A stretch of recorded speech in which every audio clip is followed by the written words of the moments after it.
Glória a Deus. Boa noite, irmãos. Boa noite aos irmãos que estão aqui. Boa noite você que está em casa.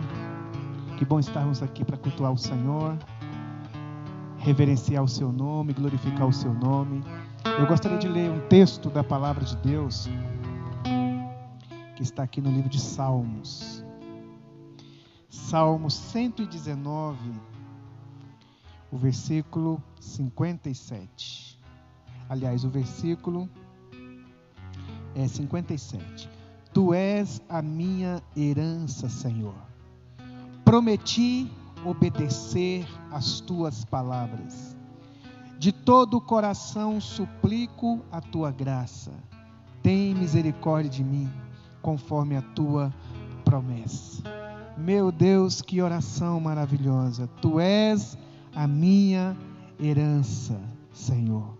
Prometi obedecer às tuas palavras. De todo o coração suplico a tua graça. Tem misericórdia de mim, conforme a tua promessa. Uma oração tão tremenda, tão poderosa desse salmista que deseja se render a Deus, que deseja confiar em Deus, que deseja a graça de Deus, e ele faz uma coisa: eu prometi te obedecer. Essa coisa de prometer, né, tão importante, né? Eu quero te obedecer. E ele diz, eu quero a tua graça. Eu quero a tua graça. Numa época em Israel que não havia essa palavra tão falada por nós cristãos, a graça. A graça. Apesar das leis serem tão severas, havia apedrejamento para as pessoas que não obedecessem a palavra. Havia tantos requisitos para cultos, mas o salmista, quando ele olha para Deus, quando ele olha para as leis de Deus, quando ele olha para a pessoa de Deus, ele lembra que esse Deus é gracioso e misericordioso. Ele diz, eu quero a tua graça, eu quero a tua misericórdia. Tenha misericórdia de mim e eu quero a tua graça e eu vou te obedecer, Senhor. Então, nessa noite que nós vamos cultuar, nesse culto de quinta-feira, e eu gostaria até de conclamar que você aprenda a vir para a igreja no culto de quinta-feira e no culto de domingo. Que o seu coração esteja faminto, desejoso pelo Senhor. Em nome de Jesus, amém? Então, queria que nós aqui, os irmãos que estão aí conosco, nós vamos orar, buscar o Senhor, e depois nós vamos louvar a Deus aqui com o irmão Odilon, com as canções e o estilo das canções que ele gosta de louvar e adorar a Deus, e nós vamos fazer isso de todo o coração. Ó Espírito Santo, nós invocamos o nome mais lindo, mais precioso, o nome que está acima de todos os nomes, o nome de Jesus. Nome que traz salvação, nome que traz cura, nome que traz restauração, o nome do Senhor. E nessa noite que nós estamos aqui reunidos para cantar, para pregar a tua palavra, para ouvir a sua palavra, ó Deus, que alguém possa ouvir, que alguém possa compreender e que alguém possa de alguma maneira, Senhor, obedecer a tua palavra. No nome de Jesus. Amém. Vamos louvar a Deus. Vamos cantar louvores ao nome de Jesus.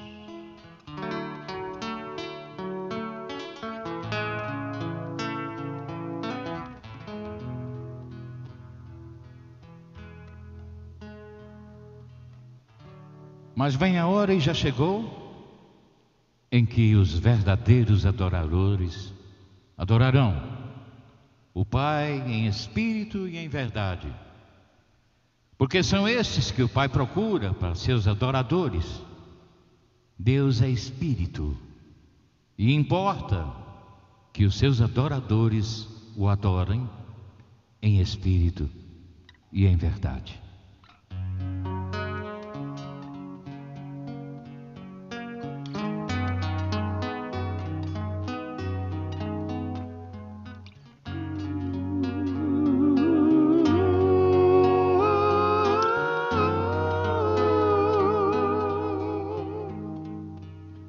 Em espírito verdade. Te adoramos, te adoramos. Em espírito, em verdade, te adoramos, te adoramos. Rei dos reis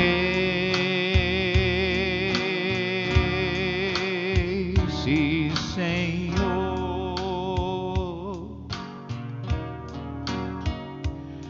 te entregamos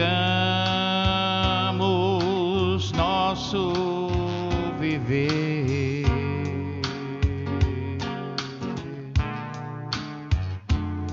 Rei dos reis e Senhor, te entregamos nosso viver pra te adorar, ó Rei dos reis.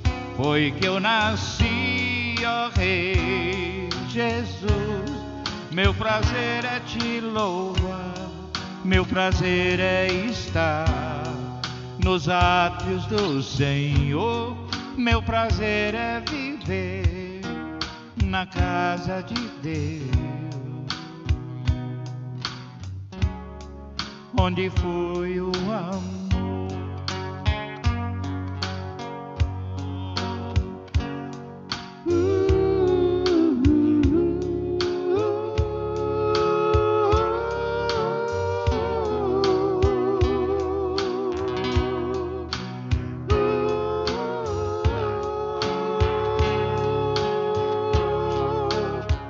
Pra te adorar, ó Rei dos reis, foi que eu nasci, ó Rei Jesus. Meu prazer é te louvar, meu prazer é estar nos átrios do Senhor. Meu prazer é viver na casa de Deus, onde flui o amor.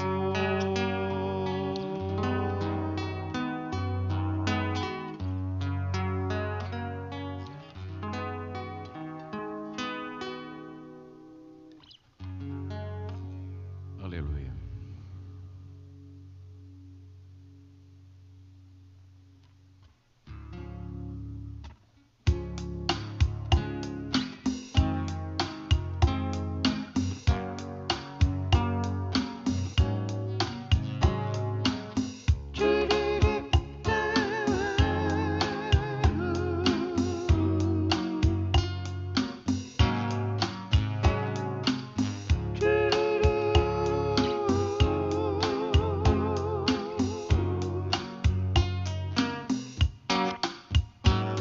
O Espírito do Senhor está presente para consolar.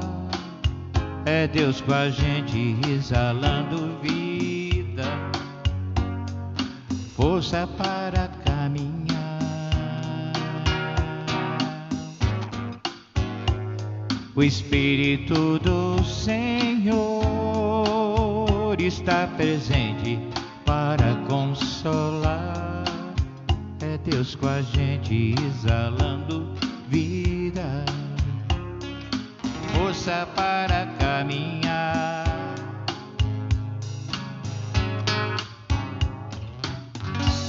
E Ele nos ungiu para pregar libertação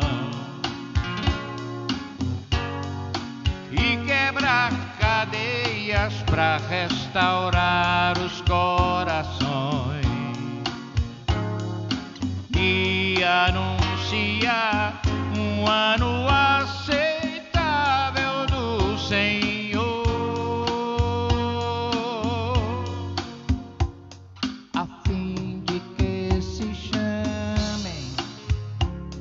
carvalhos de justiça.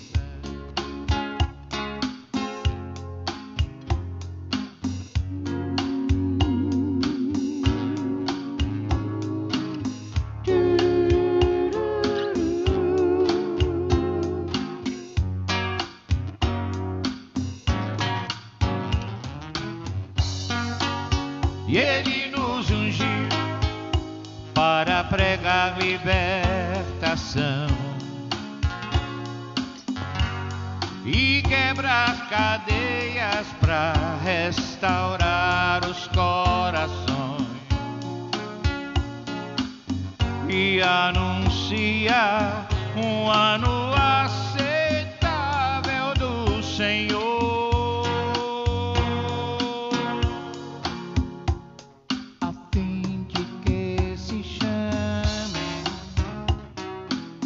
Carvalhos de justiça, a fim de que se chamem carvalhos de justiça. Como sempre, eu guardo alguma reflexão que a gente faz durante a semana. E nós estamos passando por um período pródigo em reflexões. Tempo não falta, principalmente para um senhor de 70 anos que não faz nada. Eu observo muito pelos contatos que tenho, pelas mídias sociais, que, infelizmente, as pessoas lamentam muito mais aquilo que perdem do que aqueles que perderam. Nós temos um volume de perdas humanas por conta dessa pandemia extremamente significante. Mas o que você mais escuta são os prejuízos financeiros, os bens materiais. O pintor Van Gogh disse uma vez que se você perdeu o dinheiro, você perdeu pouco. Se você perdeu a honra, você perdeu muito. Mas se você perdeu a fé em Deus, você perdeu tudo. Então, creio que nós devemos estabelecer um projeto de vida, tendo Deus como arquiteto, como aquele que estrutura as nossas vidas. E quando formos enfeitiçados pelo amor ao dinheiro, ao sucesso, e estiver deixando de enxergar,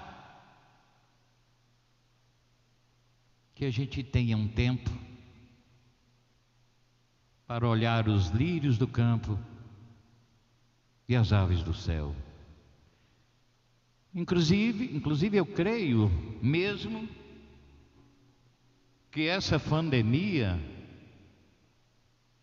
para muitos, foi aquele intervalo importante e significante para que a gente lembrasse de olhar para os lírios do campo.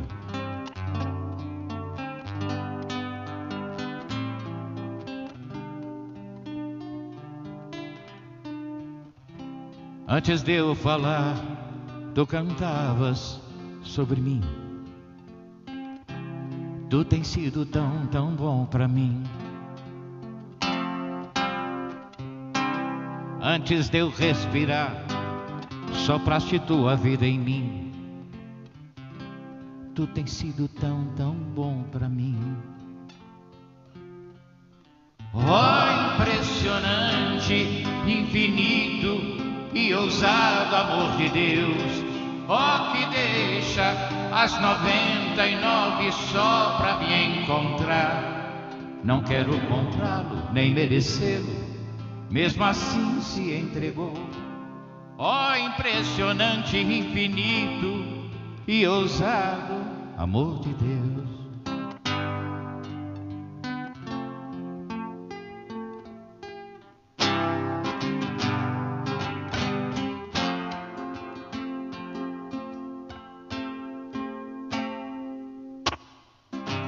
Inimigo eu fui, mas teu amor lutou por mim.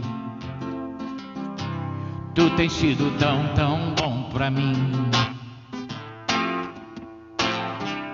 Não tinha valor, mas tudo pagou por mim.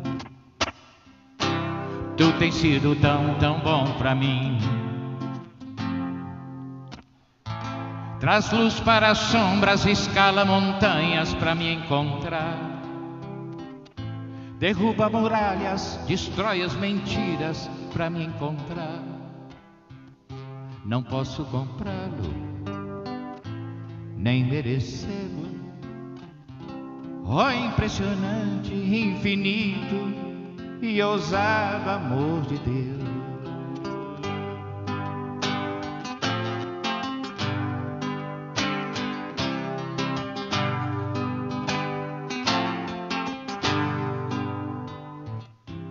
Inimigo eu fui, mas teu amor lutou por mim. Tu tens sido tão, tão bom pra mim. Não tinha valor, mas tudo pagou por mim. Tu tens sido tão, tão bom pra mim.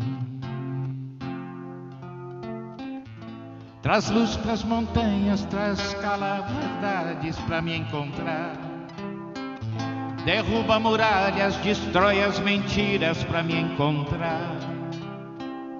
Não posso comprá-lo, nem merecê-lo. Ó impressionante, infinito e ousado amor de Deus. Ó impressionante, infinito e ousado amor de Deus.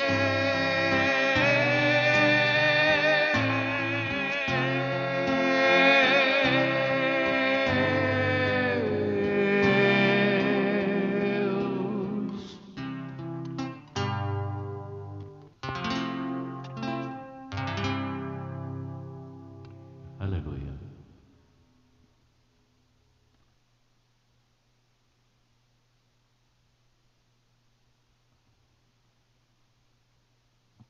Boa noite a todos. Irmãos, que música linda, né? Que letra bonita. Vamos orar nessa noite. Eu gostaria de fazer uma oração. Eu tenho um pedido de oração para uma pessoa que hoje, uma funcionária minha, ela está com um sobrinho na UTI. Não é Covid não, foi um acidente. E ela pediu para que a igreja estivesse orando. E eu quero orar. Eu não conheço esse rapaz, mas o Senhor conhece. E eu gostaria de estar levantando um clamor pela vida dele. E que nós possamos juntos estar orando. E eu quero também orar por nós, por cada um de nós. Eu quero orar para que o Senhor esteja falando aos nossos corações. Eu quero orar pedindo ao Senhor que o Senhor esteja aumentando a nossa fé. Que o Senhor esteja colocando nos nossos corações o desejo, a vontade de estar usufruindo mais da presença de Deus. Amém? Senhor Deus. Pai amoroso, Pai bondoso, Pai generoso, Pai grandioso, Pai misericordioso. Senhor, eu coloco a vida deste rapaz que se encontra na UTI, ó Deus. Eu te peço, Senhor, em nome de Jesus, que o Senhor esteja colocando os teus anjos ali ao redor daquele rapaz. Que as tuas mãos estejam estendidas sobre a vida daquele rapaz. Não só dele, meu Pai, mas de todos que estão ali, dentro daquela UTI, dentro daquele hospital. Rogo também, ó Deus, pela vida de todos os que estão internados, todos que estão sofrendo com essa pandemia, com esse vírus, ó Pai. Ó Deus, que o Senhor tenha misericórdia, ó Deus, dos enfermos. Oro também, ó Deus, por aqueles que estão, Pai, impedidos de sair do hospital, ó Deus. Que o Senhor esteja abençoando vidas, que o Senhor esteja abençoando, ó Pai, cada um desses enfermos, ó Pai. Quanto sofrimento nos leitos, nas UTIs, ó Deus. Quantas pessoas desenganadas, ó Pai. E nós clamamos a Deus, clamamos a Ti nessa noite, Pai, por essas vidas. Senhor, como é bom estar aqui e sentir a Tua presença, ó Deus. Ó Deus, no meu ser, no meu coração, na minha alma, eu sinto a Tua presença, ó Pai. E eu quero Te agradecer, ó Deus, por sentir a Tua presença no meu espírito, na minha alma. Ó Deus, eu quero Te pedir que o Senhor esteja, Pai, colocando nos nossos corações um desejo maior de estar Te buscando, um desejo maior por intimidade com o Senhor. Ó Deus, eu quero Te pedir perdão, porque durante todo o tempo, Pai, a nossa mente às vezes fica envolvida com tantas outras coisas e se esquece de Ti, meu Pai. E essas coisas, meu Pai, circunstâncias às vezes difíceis, circunstância, ó Pai, que vai nos afastando de Ti, ó Deus. E é isso que eu quero Te pedir nessa noite, ó Deus. Que a Tua presença possa estar dentro de nós. Que o nosso coração possa estar aberto, ó Deus, para receber o Teu Espírito, ó Deus. Que as nossas preocupações do dia a dia não seja motivo, Pai, para não darmos importância à Tua presença. Ó Pai, o Senhor é o que existe de mais importante nas nossas vidas, ó Deus. Mas os afazeres, as preocupações desse mundo, o medo, a angústia, a decepção, as decepções, a depressão, a ansiedade, tem roubado de nós a Tua presença, meu Pai. Porque nós sabemos, ó Pai, que dentro de um coração angustiado, dentro de um coração ansioso, dentro de um coração com medo, com pânico. O teu Espírito não habita, Senhor. Tudo isso é impedimento para que o teu Espírito possa habitar em nós. E nós te pedimos, ó Pai, que o Senhor esteja nos ensinando a tratar, a lidar com a ansiedade do dia a dia, com as preocupações do dia a dia. O Senhor diz que nós deveríamos de observar mais, de importar mais com pequenas coisas. E o nosso mundo, Pai, nós vivemos nesse mundo tão angustiado, vivemos tão depressivos, vivemos com tanta ansiedade que nós deixamos de observar, ó Deus, a natureza que o Senhor fez para nós. Nós deixamos de observar, ó Deus, a tua beleza que está numa flor, que está num pássaro, num canto de um pássaro, ó Deus. Ó Pai, eu quero te pedir, ó Deus, que nós possamos aprender a lidar com as situações difíceis e que as situações difíceis não venham tirar o desejo de estar junto com o Senhor, ó Deus. Ó Pai, é o que eu te peço, ó Pai. Deus, eu não quero ter esse coração. Eu não quero esse coração que está sempre preocupado, que está sempre angustiado, ó Deus, que está entristecido.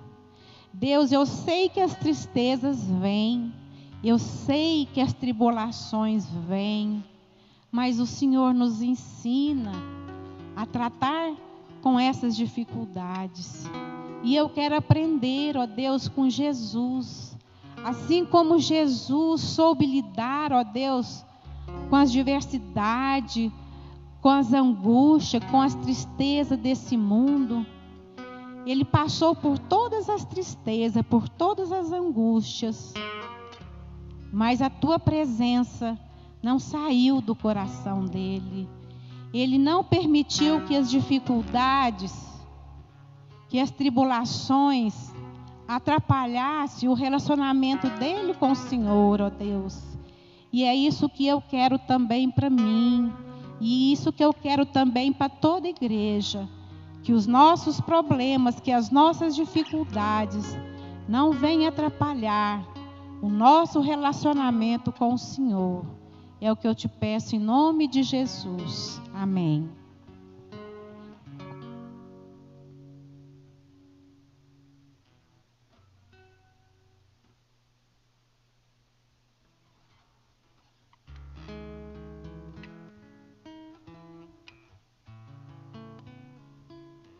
Maravilhoso, que oração maravilhosa, que louvores maravilhosos, que bênção, viu, irmão?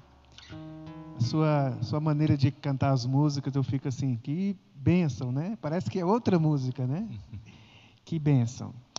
Eu estava pensando ali, com relação àquela palavra que você deu semana passada, e essa palavra de hoje, eu falei assim, eu vou recortar essa palavra e vou espalhar aí nas mídias, né? Palavra de sabedoria. Que palavra tremenda. E vocês falaram muito, né, sobre fé, e o nome da minha palavra hoje é sobre fé. Eu queria pregar sobre fé. Eu tenho muita preocupação a respeito de dois assuntos, fé e oração. São dois assuntos que me incomodam, que me pesam muito ao coração, porque oração e fé, elas são realidades que podem nos fazer bem e podem também nos fazer mal. Eu não me preocupo muito com as pessoas que em fé conseguem milagres, mas eu me preocupo muito com as pessoas que não conseguem alcançar milagres, embora tivesse fé. Não são poucas as pessoas que pensam, se não têm coragem de dizer, elas pensam assim: eu orei tanto, eu pedi tanto, eu pus tanta fé, por que Deus não me atendeu? Eu vi um pai, nessa tragédia desse rapaz que foi assassinado, acho que é de Anápolis, né? É de Anápolis? De Itapuranga. E a gente viu esse senhor, o pai desse menino, que como qualquer pai, faria o que ele fez, se agarrou no Senhor. E o jeito que ele comunica, dá-me a entender que ele tem uma relação espiritual com Deus de alguma maneira. E ele, diante das câmeras, ele dizia: nós vamos encontrar nosso filho vivo, eu tenho fé em Deus. E o garoto foi encontrado morto. Esse rapaz, esse pai que expressou diante de tantas pessoas, de milhares de pessoas, a sua fé. E agora ele encontra o seu filho morto. E eu fico imaginando o coração desse homem que não obteve o resultado da sua fé. Ele que acreditou tanto em Deus, por certo, ele orou e disse: eu tenho certeza que Deus irá guardar meu filho, e eu vou encontrar meu filho vivo. Por quê? Porque eu tenho fé em Deus. E ele encontrou o seu filho morto. Provavelmente, quando ele estava falando aquelas palavras, o filho dele já estivesse morto. Ou de tantas pessoas que oram para encontrar um emprego, e oram muito, e fazem campanhas, e fazem projetos, e vão aos montes, e o emprego não vem, ou são mandadas embora, a saúde não é encontrada, o milagre não acontece, apesar dessa pessoa dizer que se relacionou em oração a Deus com fé, e essa fé que ele teve não foi suficiente para ele obter o milagre que ele buscou, a bênção que ele buscou, aquilo que ele fez em oração.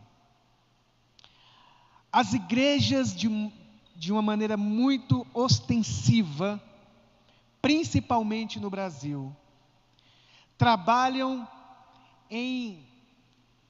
exatamente nessa direção, de fazer com que você obtenha resultados da fé, e que se você tiver uma medida de fé, e medida de oração e de consagração, você vai obter aquele alvo que você estabeleceu para a fé.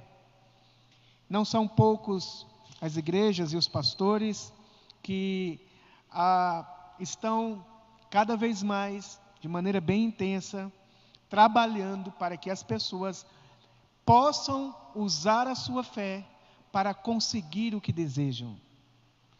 Vou dizer mais uma vez, as igrejas atualmente, principalmente das mídias e tudo mais, têm trabalhado para ensinar as pessoas a usar a fé e a oração para alcançar os seus objetivos. A minha palavra nessa noite vem exatamente contra esse paradigma. A minha palavra hoje é para desconstruir esse tipo de fé. Eu estava pensando assim, o que eu poderia usar como exemplo para falar sobre isso? E eu pensei, tem uma nota agora de R$200, né? Já viu? Já pegou nela já, irmão? Ainda não, teve esse prazer ainda não. Ainda não chegou? Ainda não. Já pegou, Ricardo? Eu ainda não tive também a alegria de pegar essa nota de R$200. Eu ainda não vi, só na televisão. Assim, meio pouquinho também. Então, nem sei como é. Mas eu fico imaginando uma pessoa com uma nota de R$200 falsa. Eu nunca vi uma nota falsa. Pode ser que eu tivesse uma nas mãos, mas eu nunca soube que ela era falsa. Caso eu tivesse pego 10, 50, não importa. Mas se você com uma nota falsa, e você olha, e você como eu, leigo, não saberia reconhecer, e você olhasse a nota de R$200, e olhasse a nota, pegasse a nota e falasse, isso aqui é R$200, é R$200, e você fosse lá no banco pagar alguma coisa, depositar ou alguma coisa, e você fosse no banco ou no supermercado. Alguns supermercados têm, né, uma maneira de, passa lá numa maquininha, dá para detectar, né? E você fosse, e se a nota fosse ter que passar por um detector para comprovar a veracidade de se aquela nota é verdadeira ou não. Ela é idêntica à verdadeira, idêntica à verdadeira. Mas ela não vale nada. Ela só vale para quem desconhece. Ela só vale para quem não conhece. Portanto, a pessoa que não conhece a verdadeira nota e não sabe detectar a falsa, ele será enganado. Ele vai se relacionar com aquela nota como se ela fosse verdadeira. E ele olha e diz, eu tenho R$200. Bastará ele passar por um detector, ou num banco, em algum lugar assim, para dizer a essa pessoa o que você tem nas mãos. É tão perigoso você ter uma coisa falsa nas suas mãos assim, que nós vamos ter que chamar a polícia para você dizer onde foi que você encontrou essa nota, como é que chegou essa nota nas suas mãos, e você vai ter problemas sérios, porque você está usando uma nota falsa como se ela fosse verdadeira. Assim é as coisas espirituais. Quando nós nos relacionamos com coisas que parecem verdade, mas não é verdade, o que nós vamos ter é frustração. Porque você esperava que aquela nota comprasse coisas de acordo com o valor da nota, e ela não vai te trazer, porque ela não é verdadeira. Apenas a nota de R$200 verdadeira é que poderá te trazer, fazer, que terá poder de compras. Hebreus capítulo 6, Hebreus capítulo 11, versículo 6. Ora, sem fé é impossível agradar a Deus, porque é necessário que aqueles que se aproximam de Deus creiam que Ele existe e que Ele é galardoador dos que o buscam. Ora, sem fé é impossível agradar a Deus. O Odilon nos falou de uma reflexão tão tremenda, né, sobre a fé. Eu quero falar com você hoje que a minha intenção é deixar você incrédulo, ateu e ímpio em relação a uma característica de fé falsa. A pessoa de fato tem fé. Você vai dizer que uma pessoa que segue o budismo não tem fé? Tem fé no budismo. Vai dizer que uma pessoa católica não tem fé em Maria? Aquela fé dela é legítima, ela tem fé em Maria. Uma pessoa evangélica não vai dizer que essas pessoas que estão nas igrejas evangélicas vão dizer que não tem fé? Elas têm fé. Significa que todo mundo que tem fé, essa fé, ela é autêntica em relação, não ao budismo, mas em relação às escrituras sagradas. Aí então a conversa precisa mudar. A fé, sem a fé é impossível agradar a Deus. Eu queria ler para vocês Tessalonicenses, se você puder seguir, 1 Tessalonicenses. Nós vamos ver aqui, através dessa carta como exemplo, a preocupação que o apóstolo tinha com relação à fé que as pessoas estavam tendo. Nessa carta nós vamos ver várias vezes aqui, o apóstolo Paulo escrevendo sobre fé. Para começar no capítulo 1, o versículo 2, versículo 3, diz assim, ele diz, versículo 2, sempre damos graças a Deus por todos vocês, mencionando-os em nossas orações. E olha só, lembramos continuamente diante de Deus e Pai, o que vocês têm demonstrado, o trabalho que resulta da fé. Olha só, Paulo coloca aqui, início de conversa, ele diz que ele está grato diante de Deus, porque aqueles irmãos têm demonstrado o trabalho que é resultado da fé, o esforço motivado pelo amor e a esperança proveniente da esperança, e a perseverança proveniente da esperança em nosso Senhor Jesus Cristo. Paulo diz que eles têm uma fé em Jesus. O versículo agora 9 vai dizer assim: pois eles mesmos, os irmãos que estiveram lá em Tessalônica, pois eles mesmos relatam de que maneira vocês receberam e como se voltaram para Deus, deixando os ídolos a fim de servir ao Deus vivo. Isso é fé. Abrir mão das experiências com os ídolos e se voltam para Deus. Capítulo 3. O versículo 1 diz assim: por isso, quando não podemos mais suportar a saudade e tudo mais, achamos por bem permanecer sozinho em Atenas. E assim enviamos Timóteo, nosso irmão e cooperador de Deus no Evangelho de Cristo, para fortalecê-los e dar-lhes ânimo na fé. Paulo enviou o irmão Timóteo a Tessalônica, para que o irmão Timóteo pudesse fortalecer a fé e dar ânimo. Aqueles irmãos tinham fé, mas essa fé precisava ser fortalecida, e essa fé precisava de ânimo. Veja que Paulo está interessado em animar a fé dos irmãos e também fortalecer a fé dos irmãos. Versículo 5 do capítulo 3. Por esta razão, não suportando mais, enviei Timóteo para saber a respeito da fé que vocês têm. Ora, se fé é uma coisa que apenas depois que você tivesse, não precisasse mais de nenhum tipo de atenção, veja só o que o apóstolo está dizendo, que eles precisavam ser fortalecidos na fé, e que precisava de ânimo na fé, e agora Paulo está querendo saber.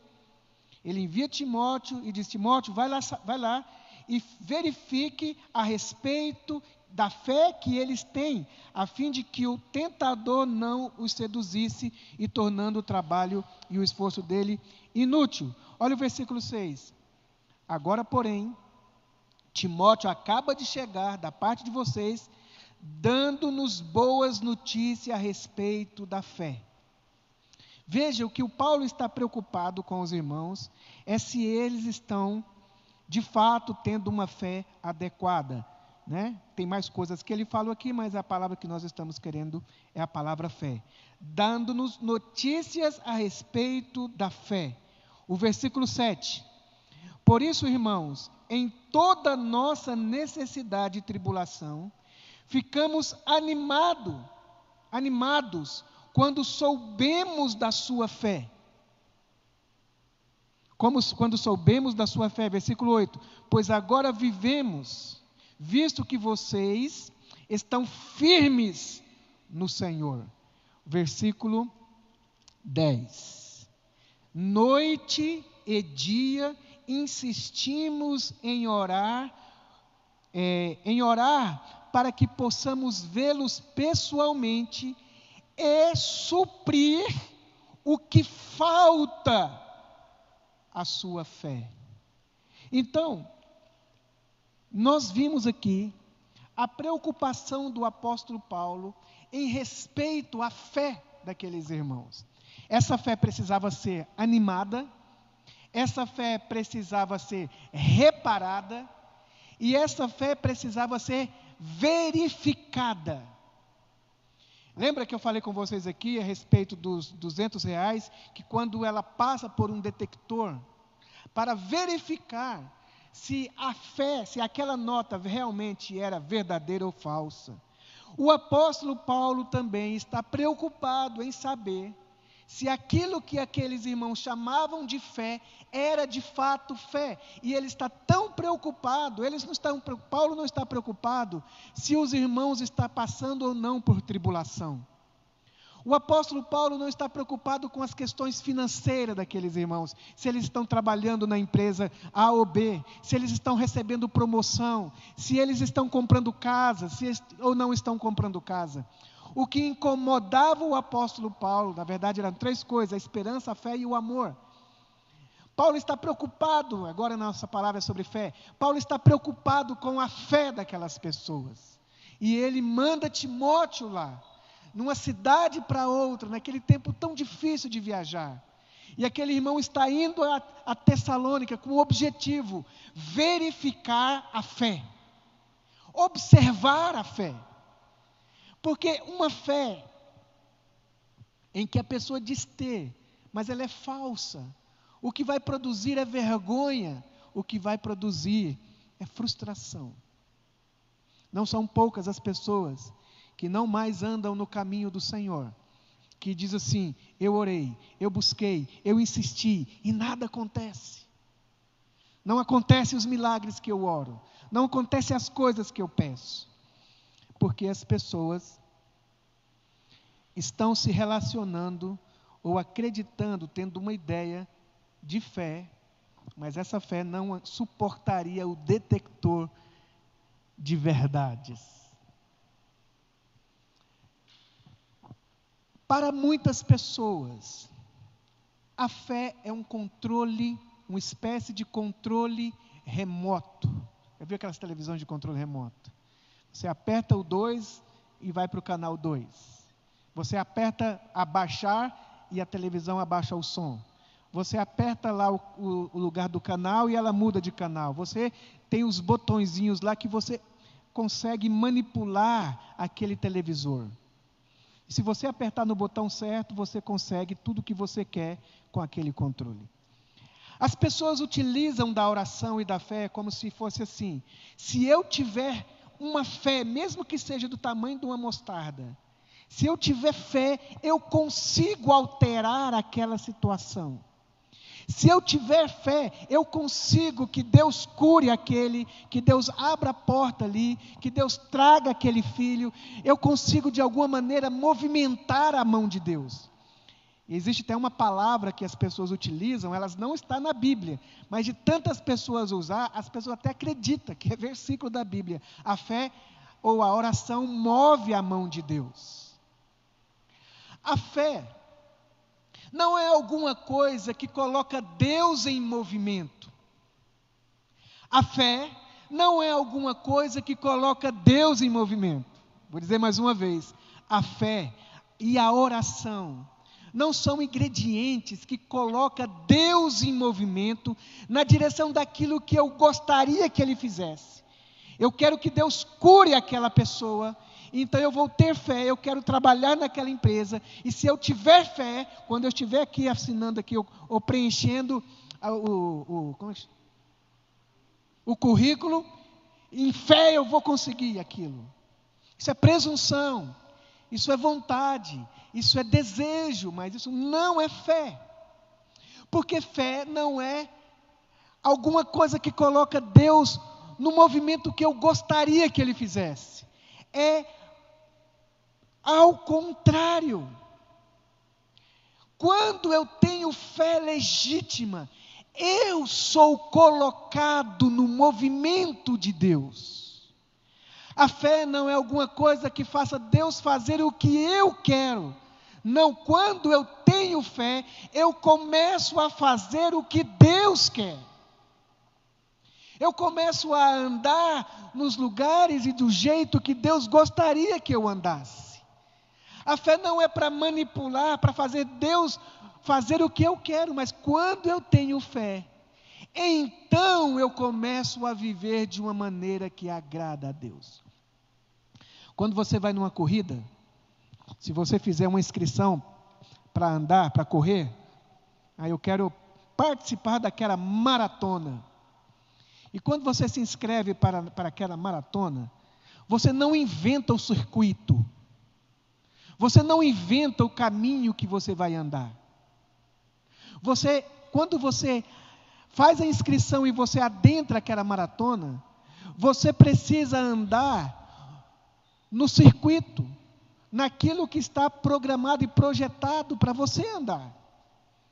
Conversão e ter fé em Deus é eu abrir mão de um caminho e andar no caminho que Deus estabeleceu para que eu possa andar. A fé não é uma possibilidade. A fé não é uma possibilidade. Por que a fé não é uma possibilidade? Porque a fé, ela é sustentada por uma palavra. Abraão não estava na casa dele com Sara e disse: arruma as coisas aí, que nós vamos andar por uma estrada aí, nós vamos chegar numa tal de terra que mana leite e mel. Vamos procurar uma terra que mana leite e mel. Vamos procurar um lugar melhor para a gente viver. Não foi isso. Abraão não saiu da casa dele, da parentela dele, porque ele quis. Não foi ideia dele, não foi projeto dele, não fez parte, não é plano dele, mas porque ele está caminhando rumo, sem saber para onde vai. Porque alguém maior do que ele deu uma trajetória para ele.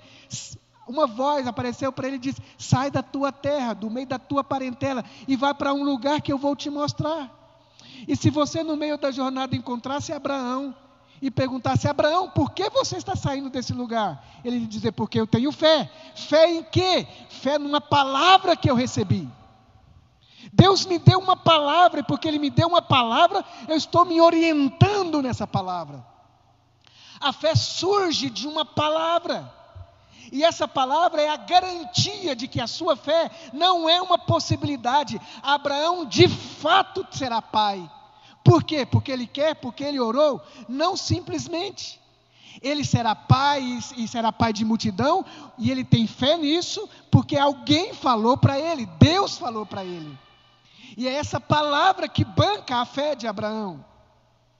É essa palavra que banca Pedro andar sobre as águas. Não foi Pedro simplesmente: eu tenho fé e vou andar sobre as águas. Não, Jesus disse: vem Pedro. E essa palavra vem Pedro sustenta Pedro. Então, quando Deus te fala alguma coisa, é nisso que você tem fé. Não é ter fé e Deus fazer. A fé não vem primeiro, o que vem primeiro é a palavra. Então, você tem problema com a sua esposa. Como é que resolve esse problema com a esposa? Com aquilo que a palavra diz. Como é que cria filho? De acordo com o que a palavra diz. Quem cuida de você? Deus. O que vai te faltar? Nada. Por quê? A palavra diz que Deus vai me sustentar. Como? Não sei. Não sei como Deus vai me sustentar. Não sei de que maneira vai ser. Não sei se eu vou morar numa casa grande ou numa casa pequena. Eu sei que eu vou dormir. Pode ser que seja num colchão. Pode ser que seja numa esteira. Pode ser que seja no nada. Pode ser que meu travesseiro seja de pena de ganso. Tem pena de ganso? Mas pode ser que seja uma pedra. Eu sei que em paz me deitarei e logo pegarei no sono, porque Tu, ó Senhor, me faz repousar seguro. A fé não diz em que cama Deus vai me dar. A fé diz: não, eu vou dormir, porque eu tenho paz. A fé não diz onde você vai trabalhar, mas a fé diz que tipo de trabalhador você vai ser. A fé não diz que casa você vai ter, mas diz que tipo de pessoa você tem que ser na sua casa. A fé não é uma arma que você tem para que você possa controlar a divindade. É por isso que nós temos muitas pessoas frustradas em relação à sua fé, porque elas acreditam que Deus vai fazer o que elas querem. Na verdade é o contrário. Aquele pai tem todo o direito de chorar, sofrer. Qual pai não sofreria? Mas talvez a palavra que o apóstolo Paulo usaria é assim: se vivemos, para o Senhor vivemos. Se morremos, para o Senhor morremos. Quer vivamos, quer morramos, somos do Senhor. A fé não busca resultados, a fé busca obediência. A fé é um comportamento de confiança em Deus, que não manipula Deus, que não controla Deus, que não faz Deus fazer o que a gente quer. Então por que nós oramos pelos enfermos? A gente ora pelos enfermos porque a Bíblia manda a gente orar pelos enfermos. Mas a Bíblia não manda a gente garantir para ninguém que toda vez que a gente orasse pelo enfermo, ele seria curado.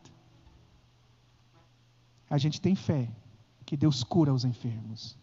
A não ser que Deus diga: Robson, vai na rua chamada à direita, tem um homem lá cego, chegando lá, põe as mãos sobre ele e ele será curado.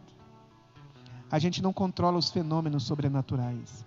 Não existe a quinta da vitória, a terça da conquista, o sábado do... Não tem, a gente não sabe que hora será que Deus vai fazer as obras deles. É Deus que constrói o circuito. E a gente obedece o circuito. E a gente se rende ao circuito. A gente se rende ao caminho. A gente se rende a Deus. Deus vai cuidar de você. Como? Eu não sei como é que Deus cuida de você. Mas Deus cuida de você. Deus cuida dos seus. Minha oração é que você seja incrédulo.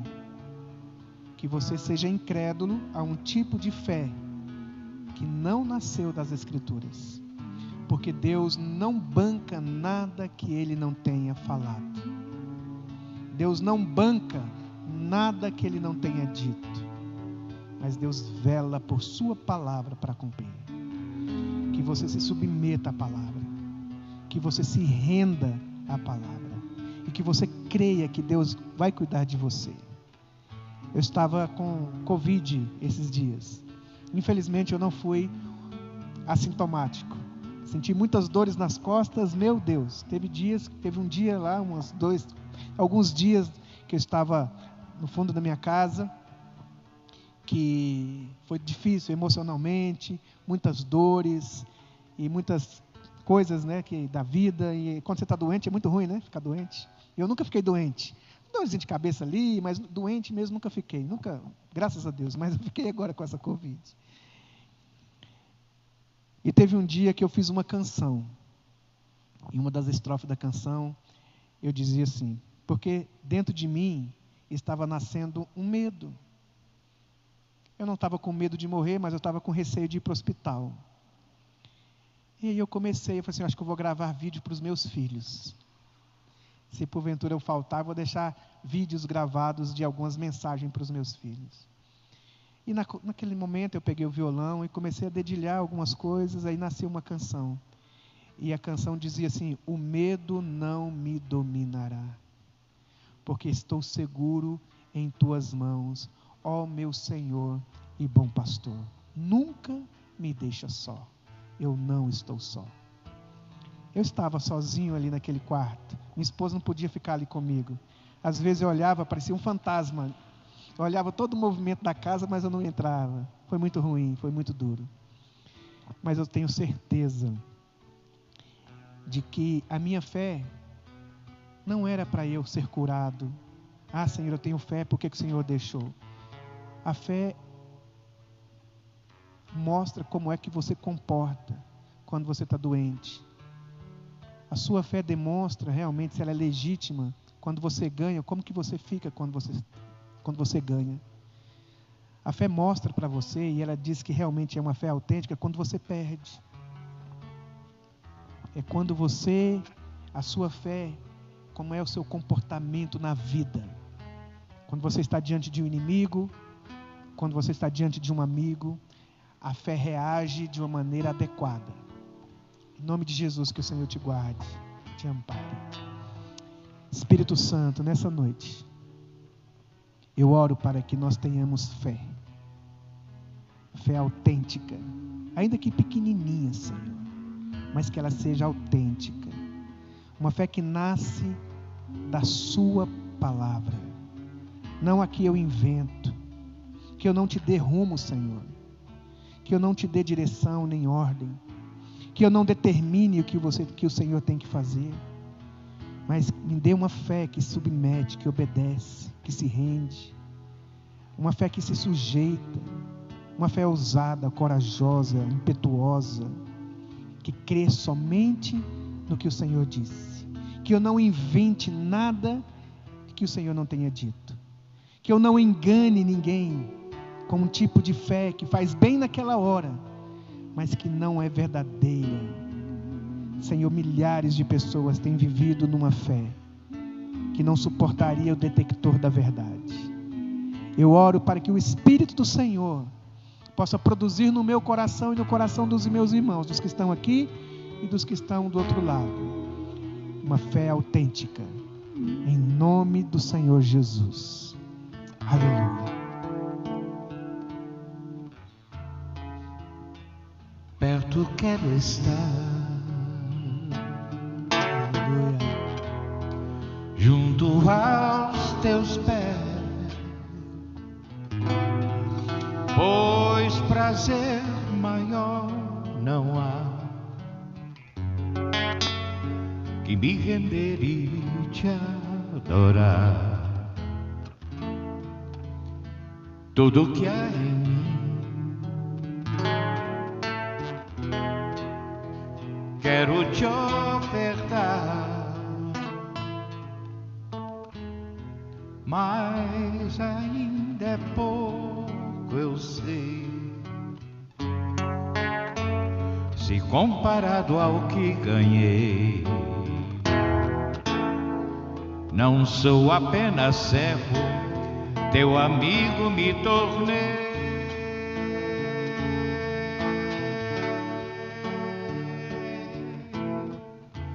Te louvarei, não importam as circunstâncias, adorarei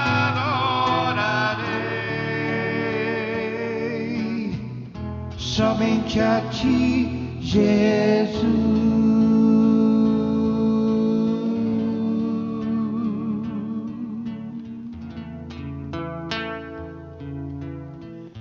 Somente a ti, Jesus.